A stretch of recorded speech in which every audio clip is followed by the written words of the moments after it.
Hey everyone, it's the Stacking Cat, and I am back with a brand new video about silver.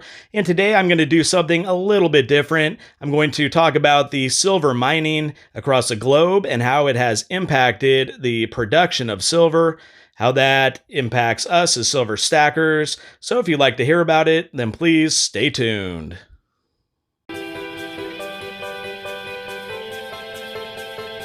Stacking Kat. Hello YouTube, and welcome to the Stacking Kat channel, where I talk all things silver with a little bit of gold.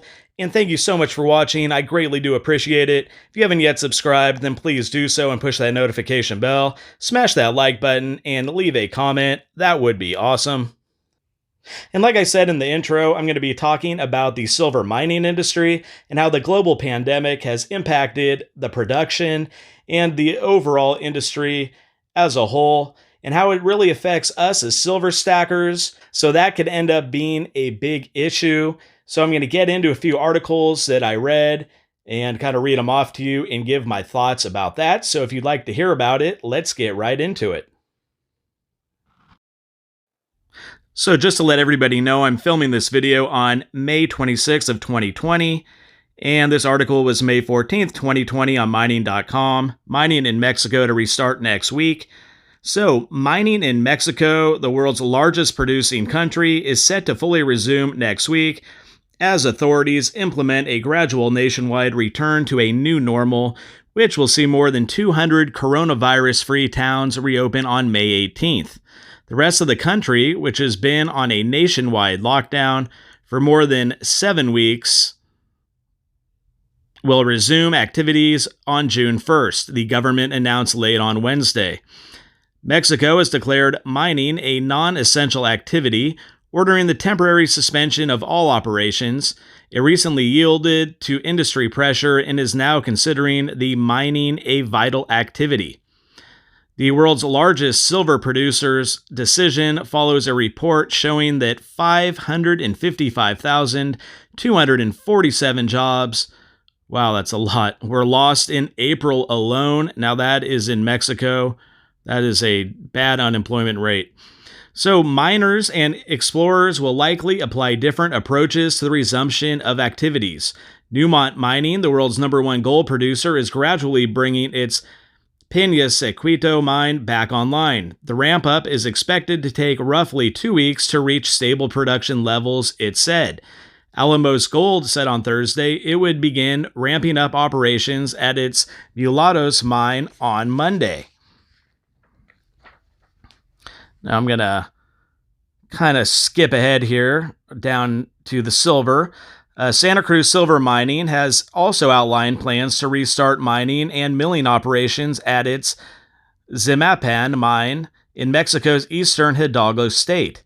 Silver miners gear up. Other miners present in the country, including First Majestic, Pan American Silver, Argonaut Gold, Sierra Metals, Excelon Resources, and Alamos Gold, are expected to unveil plans over the next few days. Mexico is responsible for nearly 23% of world production of silver, churning out more than 200 million ounces last year, up from 196.6 million ounces in 2018. So this next article is also from mining.com and is linked from the previous article, and it is Santacruz Silver to resume operations at the Zimapan mine. Santacruz Silver Mining reported that it is preparing to resume mining and milling operations at the Zimapan mine, located near the town of Zimapan in Mexico's eastern Hidalgo state. Operations at Zimapan were temporarily halted in April in response to the pandemic.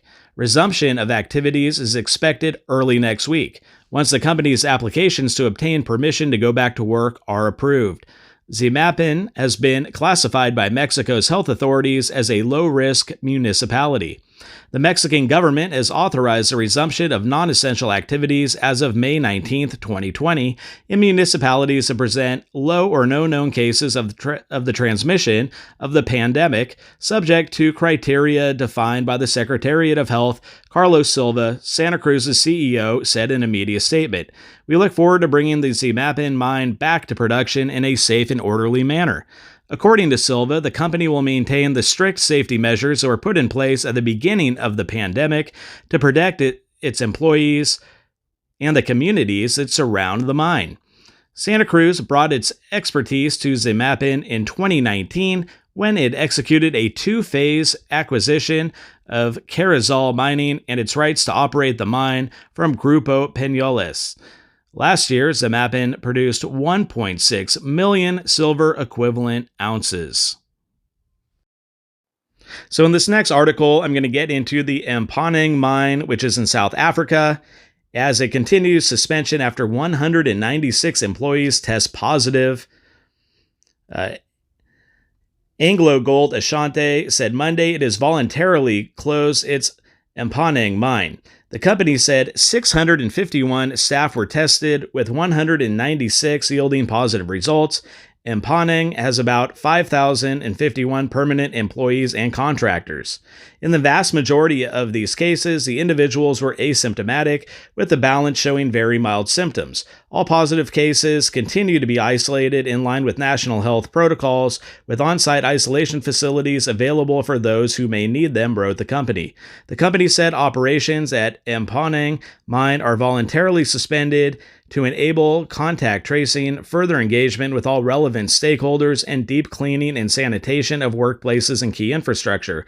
Mponeng mine is the world's deepest. Mponeng currently exploits the Ventersdorp contact reef via a twin shaft system at depths of between 2.8 and 3.4 kilometers below surface. Mponeng mine produces 243,000 gold ounces. And as you can see, the mining industry has been at a standstill during this entire pandemic. They're just finally starting to get up and operating again in a lot of these different countries. Mexico, of course, is the greatest producer of silver there is in the world. So it's good to see them ramping up production. Although, there's been cases in other mines across the globe. New cases that have come in. So we'll see, this is a very fluid situation. We'll see how that goes. So now I'm going to get more into how the mining shutdowns have hurt silver production. And we'll talk about that. I have an article from Kitco News that I'll go into right now. So like I just said, mining shutdowns hurt silver production the most, gold the least. All shutdowns have impacted silver mining production the most, according to the Global Data Report. The latest report from Global Data looked at different mining sectors and how they have been affected across the globe. Silver fared the worst, while gold was hurt the least out of all major mining sectors the report looked at. There were temporary shutdowns introduced by more than 1,600 mines across 32 countries as of April 3rd, the report stated. Since then, the total mine shutdown have been already dropped to 729, Global Data added. Aside from temporary shutdowns, the mines that were functioning at reduced capacity, limiting the number of workers on site to minimize the spread of COVID-19. At the end of the day, silver production was hit the most by temporary shutdowns. As of April 27th, there were an equivalent of 65.8% of yearly global silver production still on hold, Global Data identified. Companies who withdrew production guidance included First Majestic, Hochschild, Hecla, and Endeavour Silver. Lockdowns remain in place in Peru until May 10th, Mexico May 30th, Bolivia April 30th, and Namibia May 4th. CPM Group also ran calculations to see how badly the silver mining sector was hurt, estimating that 21 million ounces of output was lost so far. At the very least, based on the current duration of mine closures and the daily output in 2019, the mine closures in South Africa, Peru, and Mexico should result in lost output of at least 21.1 million ounces of silver, CPM Group said in its Silver Yearbook 2020 release Tuesday.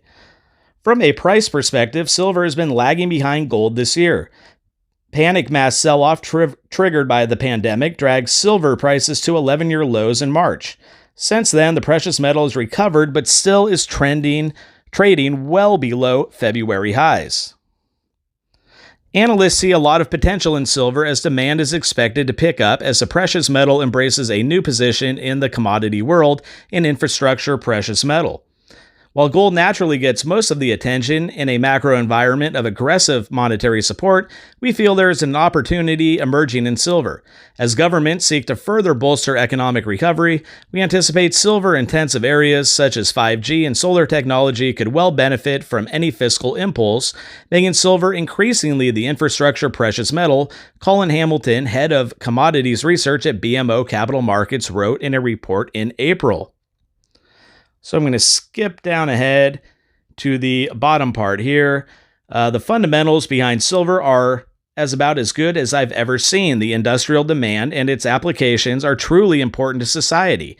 Its high-efficiency electronics and its antibacterial applications. Also, solar panels. Silver plays a role in that, and the world is getting more and more concerned about efficiencies. We want the best performance for the least amount of material, Smallwood said. So as you can see, silver is much more than a monetary metal. It is also highly valued for its industrial use. So now I'm going to get into the statistics of it all through Statista.com. Silver Statistics and Facts, published by M. Garside on May 11th of 2020. So global silver production through mining came to some 27,000 metric tons in 2019. The world's largest silver producer is currently Mexico, with its mining industry generating 6,300 metric tons of this precious metal. Peru, China, Poland, and Chile are the next largest producers, while the countries with the largest silver reserves are Peru, Poland, and Australia. Silver is most often a byproduct of the extraction process of other metals, primarily lead, zinc, and copper. Let's get into the silver producers. So among silver production specialists, Mexican mining company Fresnillo is the world's largest. Other leading primary silver producers include Canadian Pan American Silver and U.S.-based Coeur Mining. The leading companies in terms of the amount of silver produced are Fresnillo and Polish KGHM Polska Miedes. So now the United States silver industry. The United States is in 10th place when it comes to silver mine production. In 2019, U.S. silver production was slightly under 1,000 metric tons. The second largest portion of silver produced in the U.S. comes from secondary refinery production through new and old scrap. As the leading global silver consumer, the U.S. imported around 4,700 metric tons of this precious metal in 2019. At the same time, some 300 metric tons were exported. So let's get now into the supply, demand, and prices of it all. The global supply of silver stands at around 1 billion ounces. Nearly half of all silver supplied worldwide is used for industrial applications. Other sizable segments go into investment, coinage, and the jewelry industry. Right up our alley. Looking at the last 4 decades, the price of silver has shown a steady increase, reaching new record highs since 2010. The average London fixed price for 1 ounce of silver was a high of $35.25 US in 2011, dropping to $16.19 US in 2019. So I think that this conveys that silver mining is still extremely important when it comes to all aspects of silver. And for our intents and purposes, this shutdown is going to be very impactful. And so now I am on the Royal Canadian Mint and their frequently asked questions section. And the first one is, has the Mint resumed numismatic coin production? The answer is yes. The Mint has been working hard since mid-March to find the best way to operate at full capacity in a safe and sustainable way. With the implementation of a number of new safety measures, the Mint will resume the production of numismatic coins starting Monday, May 25th. Please note that delivery carriers are experiencing higher than normal volumes at this time, which may result in delays to your parcel delivery. We apologize for any inconvenience and appreciate your patience. Now, a side note to this is more of the collector or commemorative coinage. They have been producing silver and gold, and I believe platinum maple leaves since sometime in mid-April of 2020. So those should be out and about, if not now, sometime soon. So let's get into one more question. This has to do with the stores or the shops at the various mints. And it is, will the Royal Canadian Mint close boutiques in Ottawa and Winnipeg? The Royal Canadian Mint wishes to advise the public it has decided to close its boutiques in Winnipeg and Ottawa effective Saturday, March 14th until further notice. And at the bottom, the Mint will reopen its boutiques as soon as possible and will notify the public at www.mint.ca as well as its social media platforms. So if you're in Canada, just be apprised of this if you want to go to either of these spots and do your shopping there.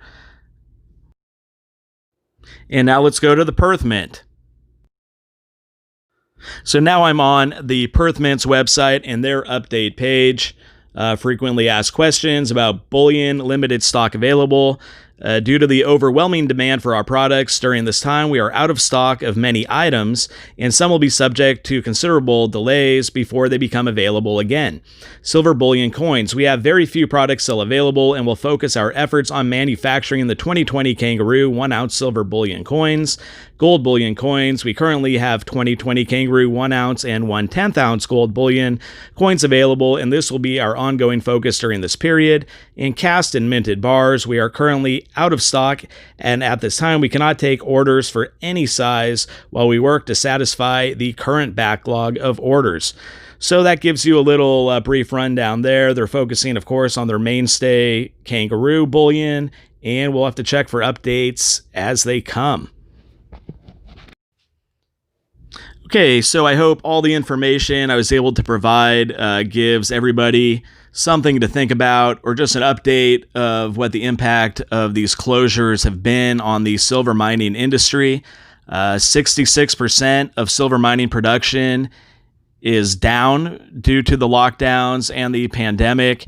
So that is something that's really going to affect all of those who are in the space of investing, stacking, securing our future, securing our wealth, whatever it may be. All right, so that's going to wrap it up for today's video. And once again, thank you so much for watching. And if you'd like to see similar videos about silver, then please consider subscribing and pushing that notification bell, smashing that like button, and leaving a comment. And until next time, this is the Stacking Cat.